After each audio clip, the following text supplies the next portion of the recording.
जिसका हम कर्ज नहीं चुका सकते, जिसका हम उपकार नहीं, ऋण नहीं चुका सकते। इसलिए हल चलाने वाले का जीवन, उसका जीवन बहुत सीधा साधा साधारण है, लेकिन वो बहुत ईमानदारी से, सच्चेपन से, भोले भालेपन से अपना जीवन व्यतीत करता है। तो ये हुआ है यहाँ पर एक ये जो पॉइंट हम देख रहे हैं कि ये गडरिये का, नहीं सॉरी, हल चलाने वाले का जीवन। अब ये होने के बाद अब यहाँ पर हम देखने वाले हैं दूसरा पॉइंट, यहाँ पर जो है ये है गडरिये का जीवन।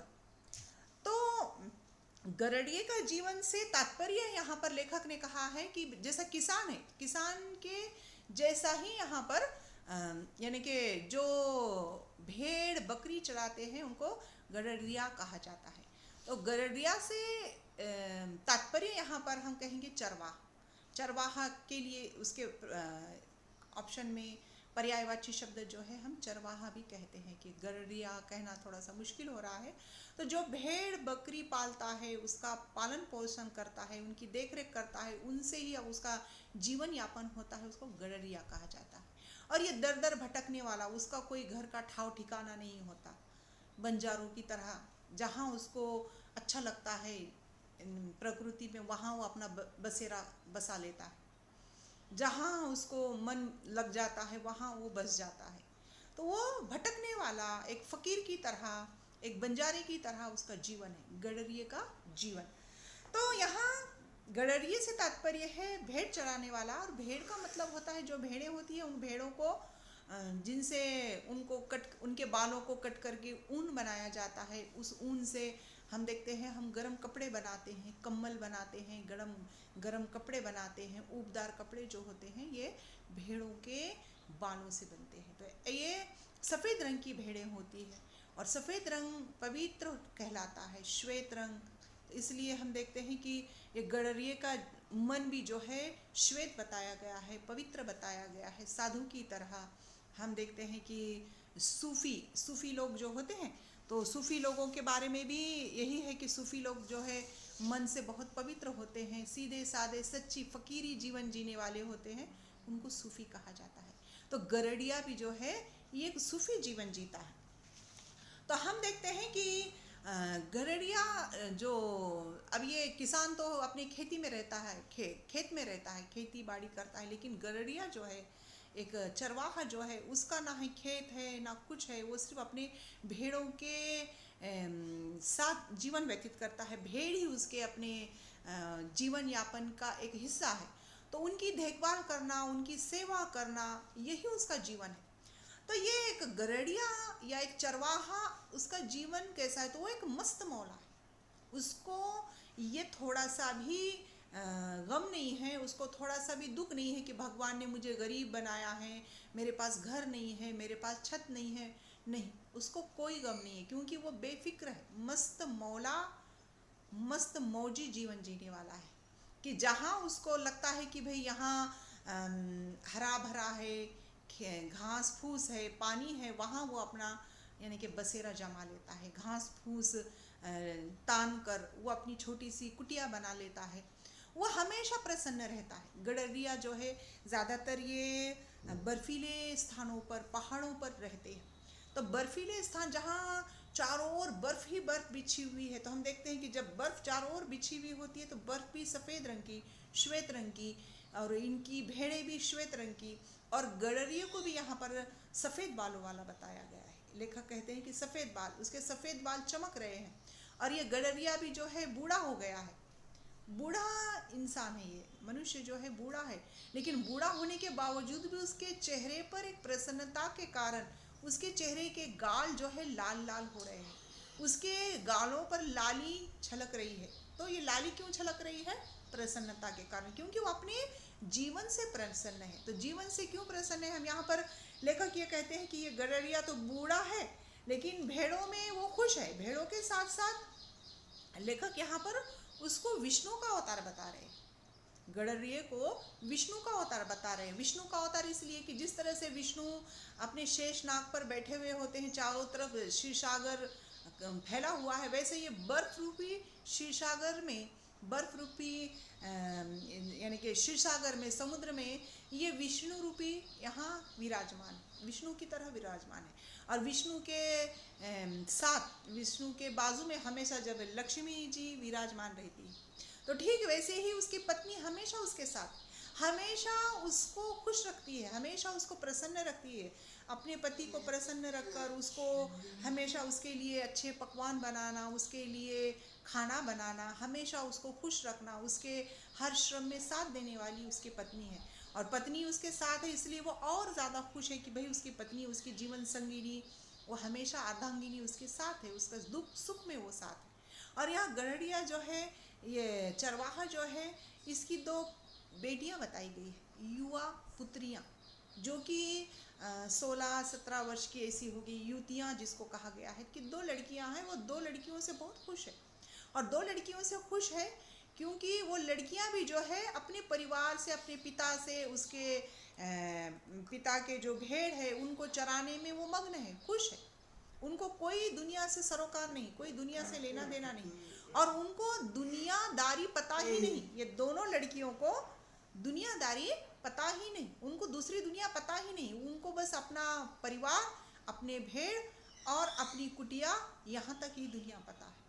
इसलिए यहाँ पर हम देखते हैं कि ये चरवाहा अपनी दोनों बेटियां, अपनी पत्नी, यानी कि अपने परिवार से बहुत खुश है, बहुत परिवार से प्रसन्न है। तो विष्णु की तरह उसका जीवन बताया गया है। और ये गड़रिया का जीवन कैसा होता है, इसका कोई घर का ठाव ठिकाना नहीं, जैसे कि मैंने बताया फकीरी जीवन है, एक बंजारे की तरह जीवन है।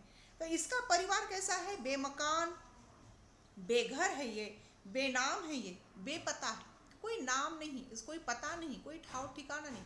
आज यहाँ है तो कल और कहीं और, आज यहाँ हुआ उसने अपना डेरा जमाया हुआ है, आज यहाँ उसने अपना बसेरा जमाया है, तो फिर कुछ दिनों के बाद कहीं और वो अपना बसेरा जमा लेगा। ये उसका जीवन, कहीं पर भी घास फूस डालकर वो छप्पर तान लेता है। और फिर यहाँ लेखक ने एक बात बताई है कि ये इसकी जो बेटियां हैं, दोनों पुत्रियां जो है, वो बहुत ही पवित्र है क्योंकि दुनियादारी, बाहर की दुनिया को उन्होंने देखा ही नहीं। जब जब भी वो पर्वत के शिखर पर जाती है तो वहाँ सूरज जब अस्त हो रहा है, सूरज को जब वो देखने जाती है, तो सूरज की किरणें जब इन पर पड़ती है तो उनका सौंदर्य और भी खिल उठता है, स्वर्णमयी सौंदर्य उनका दिखाई देता है, जिसको देखकर लेखक यहाँ पर निबंधकार कहते हैं कि सूर्य भी उन युवतियों पर, सूर्य भी उन लड़कियों पर मुग्ध हो जाता है, मंत्र मुग्ध हो जाता है सूरज।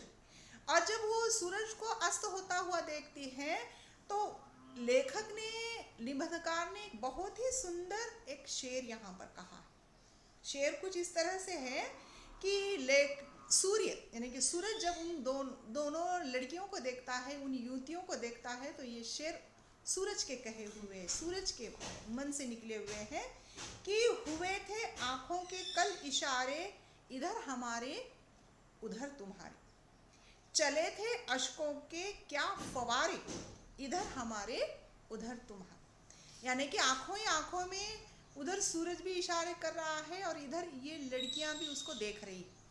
और जब ये जुदा होने का समय आ रहा है तो आंखों से अश्क बह रहे हैं, अश्क का मतलब होता है आंसू, तो इधर सूरज के भी आंसू बह रहे हैं, इधर युवतियों के भी, इन लड़कियों के भी आंसू बह रहे हैं। तो इस तरह से लेखक ने क्या किया है, यहाँ पर बहुत ही सुंदर एक शेर रखा है कि जिसके वजह से उन दोनों युवतियों की पवित्रता यहाँ पर समझ में आती है। और फिर यहाँ लेखक ने ये गड़रिये के जीवन को, गड़रिये के परिवार को लेकर जो सारी बातें बताई है कि वो सीधा साधा प्रसन्नचित्त, अपने परिवार में खुश रहने वाला, अपनी पत्नी में खुश रहने वाला, अपनी बेटी में खुश रहने वाला, तो इसको देखने के बाद हमको लगता है कि भगवान कैसा होगा, तो भगवान इस तरह से होगा, इस गड़रिये के समान होगा, इस चरवाहे के समान होगा कि जिसके अंदर कोई छल कपट मैल कुछ भी नहीं है, कि एक हमने तो कभी भगवान को देखा नहीं, हमने तो कभी खुदा को देखा नहीं, ईश्वर को देखा नहीं, तो ईश्वर कैसा हो सकता है, भगवान कैसा हो सकता है, तो ये गड़रिये की तरह हो सकता है, ये चरवाहे की तरह हो सकता है। तो इसके लिए भी लेखक ने, निबंधकार ने बहुत ही एक अच्छा सुंदर, एक बहुत ही प्यारा सा शेर दिया है कि इस शेर को पढ़कर आज के आधुनिक गीत की याद मुझे आती है, हमें आती है, वो गीत भी मैं बताऊंगी। तो शेर कुछ इस तरह से है कि लेखक कहते हैं कि जब हम एक चरवाहे को देखते हैं, एक गडरिये को देखते हैं, या फिर एक किसान को देखते हैं, या एक सीधे साधे भोले भाले सज्जन इंसान को देखते हैं, तो उन सब पर ये शेर लागू होता है। शेर वो इस तरह से है, जो खुदा को देखना हो तो मैं देखता हूँ तुमको, जो खुदा को जो देखना हो तो मैं देखता हूँ तुमको, मैं देखता हूँ तुमको जो खुदा को देखना हो, मैं देखता हूँ तुमको जो खुदा को देखना हो। यानी कि यहाँ पर इस शेर का मतलब है कि जब मुझे खुदा को देखना है तो मैं तुमको देख लेता हूँ। तुमको यानी कि किसान को, एक गडरिये को, या एक अच्छे सीधे साधे इंसान को, या फिर मुझे खुदा को देखना है तो मैं तुमको देख लेता हूँ।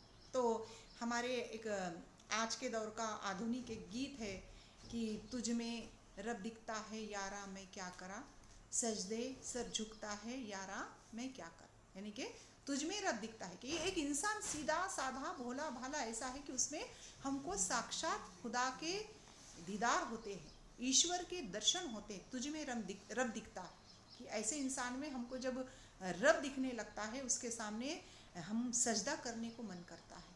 तो यहाँ लेखक जो है, निबंधकार जो है, एक किसान में, एक गडरिये में यहाँ पर रब दिखने वाली बात कर रहे हैं। रब यानी कि ईश्वर, खुदा, भगवान, ये हो जाता है।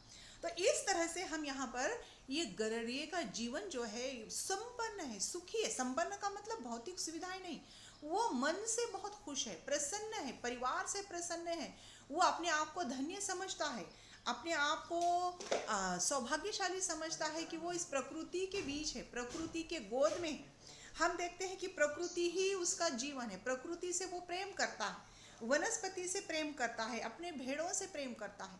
अगर से इनकी एक भी भेड़ बीमार हो जाती है तो ये पूरा परिवार दुखी हो जाता है, पूरा परिवार गमगीन हो जाता है, पूरा परिवार यानी कि भगवान से, ईश्वर से मौन प्रार्थना करने लगता है। मौन प्रार्थना ऐसी कि जल्द से जल्द हमारे भेड़ को जो है तुम क्या करो, अच्छी कर दो। और जब इनकी भेड़ जो है अच्छी हो जाती है तो पूरा परिवार प्रसन्न हो जाता है, पूरा परिवार जो है नाचने लगता है, पूरा परिवार नाचने लगता है। यहाँ तक कि गडरिया, बूढ़ा गडरिया भी जो है नाचने लगता है। तो जब वो, और तभी प्रकृति भी उनके इस खुशी को देखकर, उनकी प्रसन्नता को लेकर झिमझिम बारिश भी होने लगती है। और जब झिमझिम बारिश होने लगती है तो जैसे कि प्रकृति भी इनके खुशी में शामिल हो गई है। और दोनों लड़कियां जो है यानी कि ये एक स्वर आलाप करके यानी कि गीत गाने लगती है, और चारों ओर प्रकृति भी जो है प्रेम में हो जाती है, ये गडरिया का परिवार भी प्रेम में मग्न हो जाता है। तो यहाँ लेखक कहते हैं कि मैंने अपने भाई को कहा कि जब ये गडरिया खाली अपनी बकरियों की, भेड़ों की सेवा कर कर इतना प्रसन्न है, तो मुझे ये पुस्तकीय ज्ञान वगैरह मुझे कुछ नहीं चाहिए, मुझे भी कुछ भेड़ बकरियां दिलवा कर दे दो और मैं उन भेड़ बकरियों की सेवा में ही प्रसन्न रहता हूँ। क्योंकि ये बड़े बड़े मोटे मोटे पुस्तकें जो है ये ज्ञान देने वाले किसी काम के नहीं। ये मौन रूपी पशु पक्षियों से जो ज्ञान मिलता है, जो प्रकृति से हमें जो ज्ञान मिलता है, प्रकृति से हमको जो जुड़ने का मौका मिलता है, ये सबसे बड़ा भगवान का साक्षात्कार है, सबसे बड़ा भगवान से मिलने का, एक तादाद में होने का एक माध्यम है। इसलिए लेखक कहते हैं कि मैंने अपने भाई से कहा कि मुझे पुस्तकें नहीं चाहिए, मुझे भी कुछ भेड़ वगैरह दिलवा दो।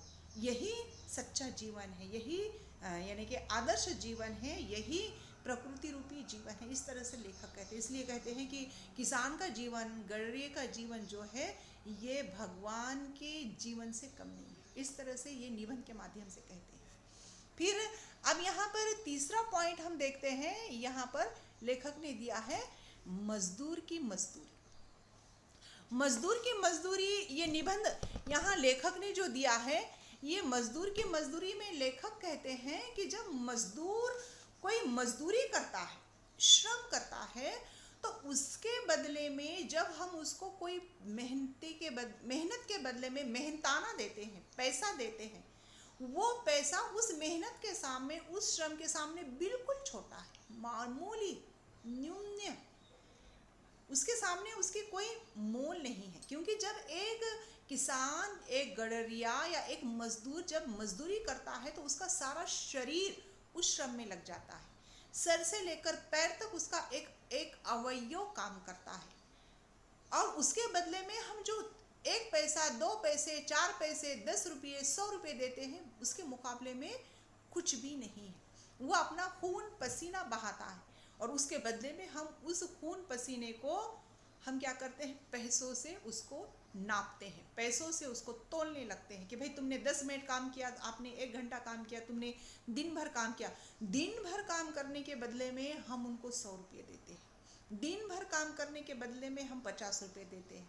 पहले तो आने, 4 आने, 10 आने, 10 पैसे, रुपया, 2 रुपया, ये मजदूरी दिया जाती थी। तो लेखक यह कहते हैं कि एक मजदूर की मजदूरी मामूली नहीं होती। लेखक ने बहुत ही सुंदर उदाहरण दिए हैं यहाँ पर। ऐसे सिर्फ यहाँ पर मैं 2 ही उदाहरण बताने वाली हूँ। लेखक ने बताए हैं कि मजदूरी कैसी होती है। तो लेखक कहते हैं कि मजदूरी क्या है, ये एक जिल्द साज से पूछो। जिल्द साज, जिल्द साज का मतलब होता है यहाँ पर बैंडिंग करने वाला, कवर चढ़ाने वाला, पुस्तकों को कवर चढ़ाने वाला। आजकल तो वाटरप्रूफ हम देखते हैं कवर आते हैं हमारे पुस्तकों को, लेकिन पहले जो पुस्तकें कागज़ की होती थी, पुट्ठे की होती थी, वो बहुत जल्दी ख़राब हो जाया करती थी। इसलिए हम क्या करते थे, जब कोई नई पुस्तक खरीद कर लाते थे तो हम क्या करते थे, प्रेस में जाकर मजदूरी देकर उसको हम बैंडिंग करा कर लाते थे। उसको हम अंग्रेज़ी में बैंडिंग कहेंगे, लेकिन उर्दू का शब्द है जिल्द चढ़ाने वाला। उसको जिल्द साज कहते हैं कि जो एक पुस्तक पर कवर चढ़ाता है। पहले तो हम घर पर आते ही कागज़ का कवर चढ़ा देते हैं, वर्तमान पत्र का, अखबार का कवर चढ़ाते हैं, लेकिन वो बार बार ख़राब हो जाता है। इसलिए हम एक मोटा सा एक बैंडिंग, प्रेस में जाकर बैंडिंग करा कर लाते हैं कि फिर वो वर्षों तक, अनंत काल तक वो पुस्तक टिकती है। उसको कहते हैं बैंडिंग करना, यानी कि जिल्द चढ़ाने वाला। जिल्द साज के पास जाते हैं। जिल्द साज तो कुछ मिनटों में, कुछ घंटे में उस पर कवर चढ़ा देता है, उसको बैंडिंग कर देता है, जिल्द चढ़ा देता है, लेकिन हमेशा हमेशा के लिए वो हमें याद रह जाता है। कैसा हमेशा हमेशा के लिए वो याद रहेगा, जब जब हम पुस्तक खोलेंगे, पुस्तक को हम हाथ में लेंगे, उसको पकड़ेंगे, तब तक उस जिल्द साज को हम याद करेंगे, कि उसके हाथों के स्पर्श को हम याद करेंगे।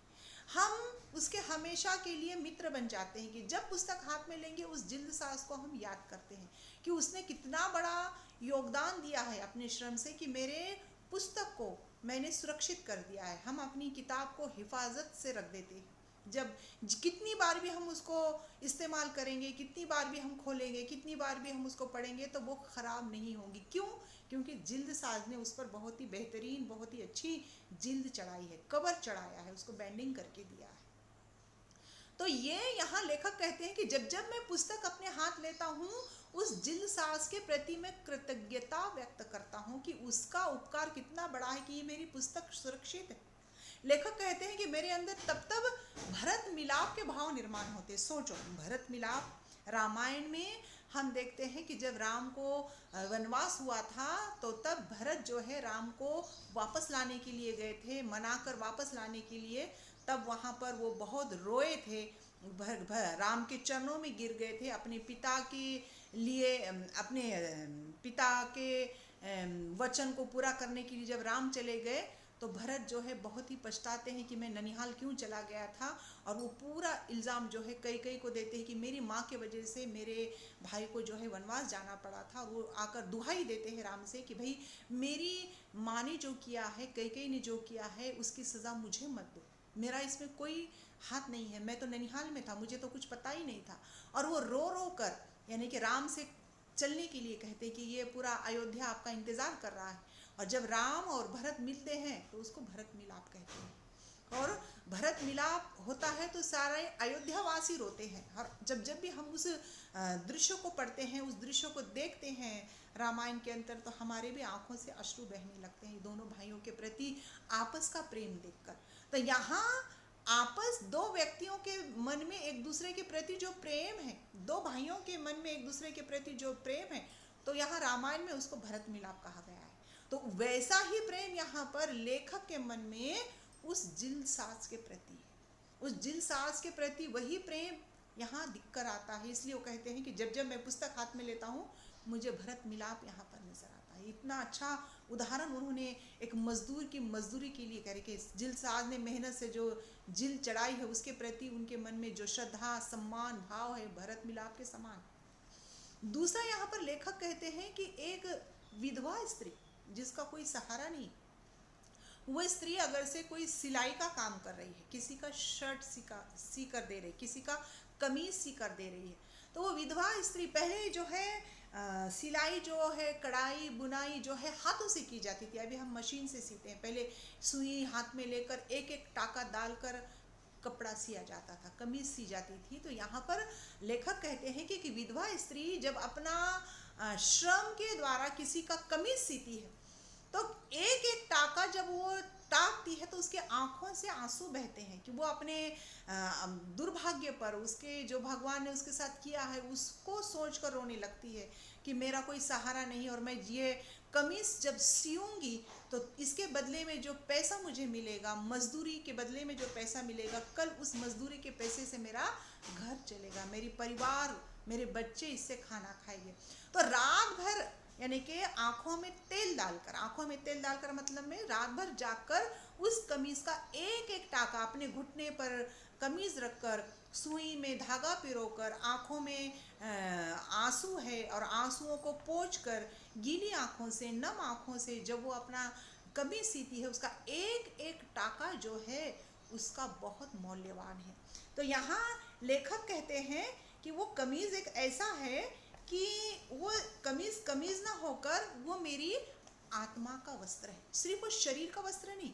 जब लेखक वो सिली हुई कमीज पहनेंगे तो वो विधवा की जो मेहनत है वो क्या है, वो लेखक के आत्मा को वस्त्र के रूप में उसने ढक दिया है। तो लेखक कहते हैं जब ये कमीज मैं पहनूंगा, ये कमीज मेरे लिए तीर्थ यात्रा से कम नहीं। तीर्थ यात्रा का मतलब हम क्या कहते हैं? तीर्थ यात्रा यानी कि चारों धामों की यात्रा करना, भगवान के दर्शन करना, वो तीर्थ यात्रा है।